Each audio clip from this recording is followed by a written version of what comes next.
Hey everyone, it is that house guy Nathan Graham with What is Real Estate Education and Training. I appreciate you taking some time for this video.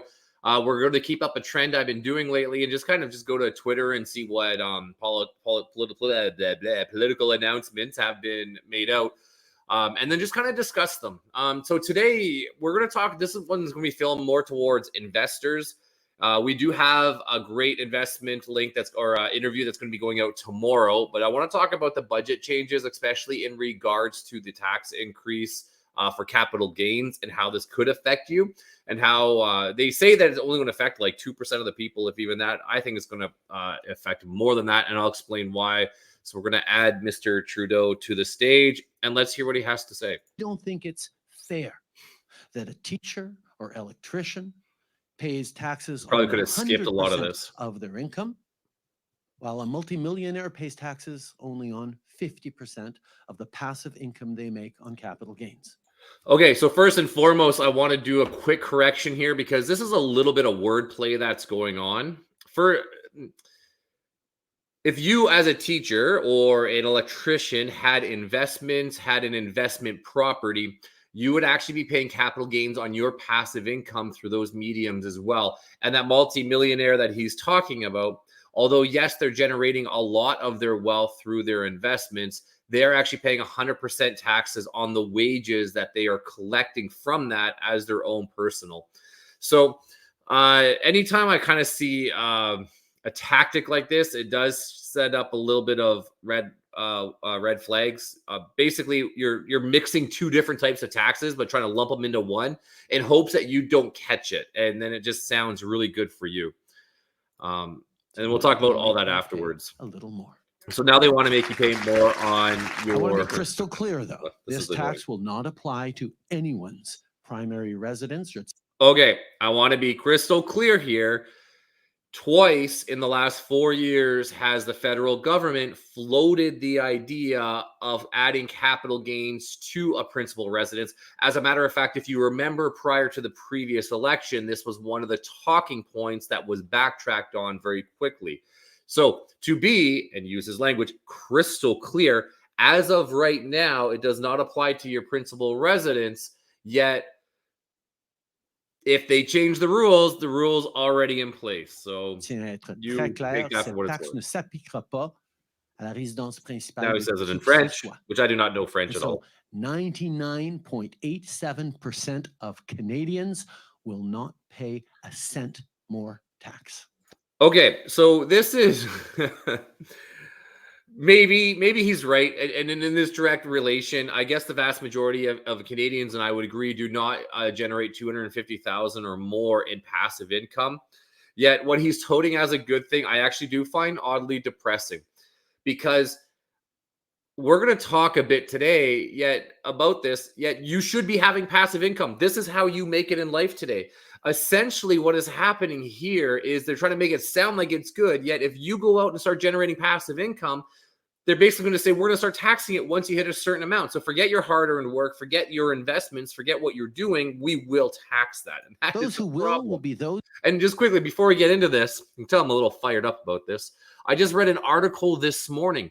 Your family doctor, they incorporate their business. That is how doctors get it done. Same with your mortgage brokers. As a realtor, I'm incorporated. Any major professions, if you have friends who become lawyers, they will most likely incorporate themselves.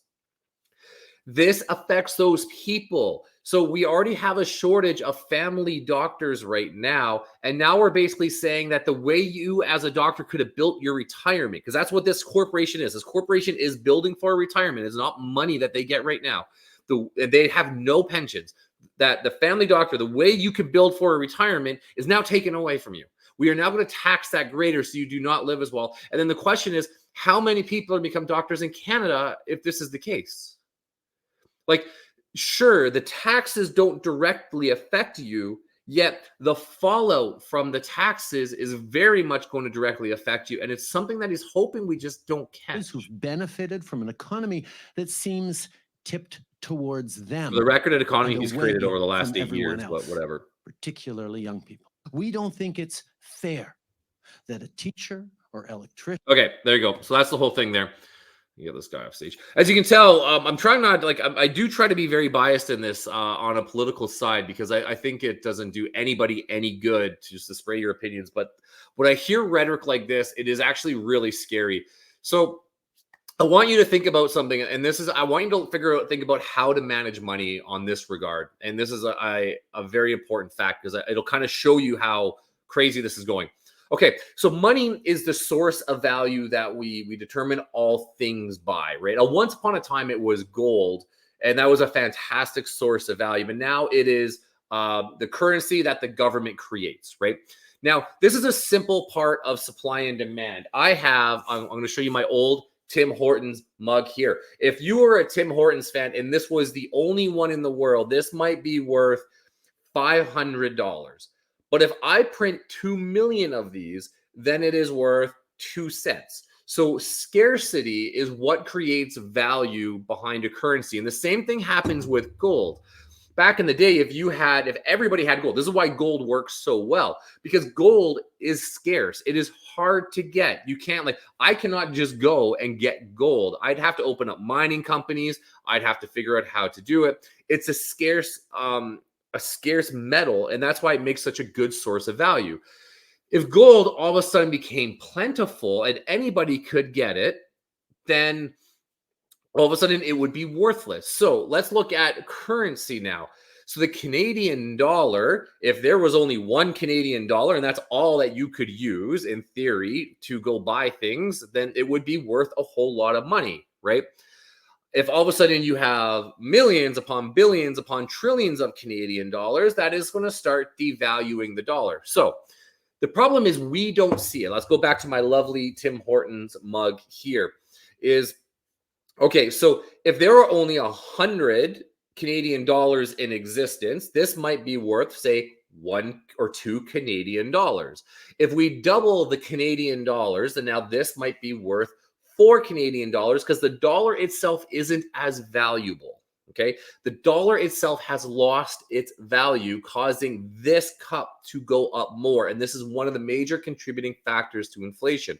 And I really hope you're following me on this. So what this budget is really punishing is if you take your hard-earned money and over time, if you had $100 in your bank account at the beginning of this year, that is worth less now. It does not go as far in purchase power. You decide, well, okay, the Canadian dollar is actually a really bad source of value because it doesn't retain its value. The government keeps printing money and money and money. So I'm going to convert that source of value to gold. And so right now you go buy $100 worth of gold. And now you have this piece of gold. You can physically get it. You could just have a certificate say, it doesn't matter. You now have this piece of gold. Now, next year, that $100 is worth even less. So when you go back to that gold and you're like, well, I wanted to convert this back into money, you're going to get more. You're going to get $200 back, let's say in this example, for that piece of gold because you purchased something that retained its value. It didn't actually really go up in value. It's just the currency being used declined in value. Okay. I hope everybody's following this because this is where this starts to affect you. So you make the smart decision of retaining the value of your hard-earned time. Your time is what you converted into money, and you made that smart decision. And now what they're saying is because you did that, when you get $200 back, that is not fair. We are going to tax that extra money that you made. It used to be at roughly a 50% rate of 50% of the value, but now it's going to be 66% of the rate at the value. And so you now have to pay us more taxes. This punishes smart, hardworking Canadians that could do this at any time. If you buy stocks, if you have an investment plan, this is going to affect you. If you invest in real estate. Now let's talk about the real estate side for a second. Already, I have investors calling me wondering if they should unload their properties now and invest in the US, which means less rentals, which means higher rent prices. Do we see how this chain of effect is happening? This is extremely problematic with what is going to be affordable for quote unquote young people today. I get passionate about this because if you want to sum up this entire thing, is number one, they're punishing you in this budget. They're punishing you for dreaming and trying to achieve a bigger and better life through the pathway that was already created. That is like the number one thing. It is saying, don't dream big, stay mediocre. That is what this budget is saying, because you do not now want to accumulate that wealth here in Canada anyways, or you're just going to get taxed more. So number one, they're punishing you for being fiscally smart with your money, for investing in Canada, and for trying to dream of a bigger life. Number one. Number two, this is not helping Canadians. Even if you never invest, it is going to start limiting your rental potentials. It's going to get rid of investors out of the market. It is going to hurt young people in the 10-year plan. Right now, it sounds good, and it's trying to buy votes. That's all this is trying to buy votes. Right now, it sounds good, but the 10-year plan is going to hurt you. Oh, and one last thing, by the way, when your parents pass, when your inheritance come to you and your parents own a house and they unfortunately pass away and you're struggling with that, and you go to sell that house, guess what? That is subject to the new capital gains that they're talking about. Because it's going to be worth, in most cases, if things keep going up on this trend, more than $250,000 worth towards it. So there's a chance you can get the capital gains done there. Please, people, pay attention to what is going on. This is not a good thing. It sounds great to tax the rich. This is not a good thing. Again, I would rather than take time to show you how to be financially literate, right? How to financially invest, how to be able to create this passive income for yourself instead of punishing for the people who are doing it. And on that note, if you want to know how to help start creating passive income, please reach out to me. Let me know. I can show you how to protect the value of your dollar. It is a possibility. Call your realtor. Housing is a great way to retain the value of your hard work dollars. That's just one way. If you can't afford housing, you can look at stocks. You can look at small businesses. There's so many different ways to create passive income out there. All right, rant's done.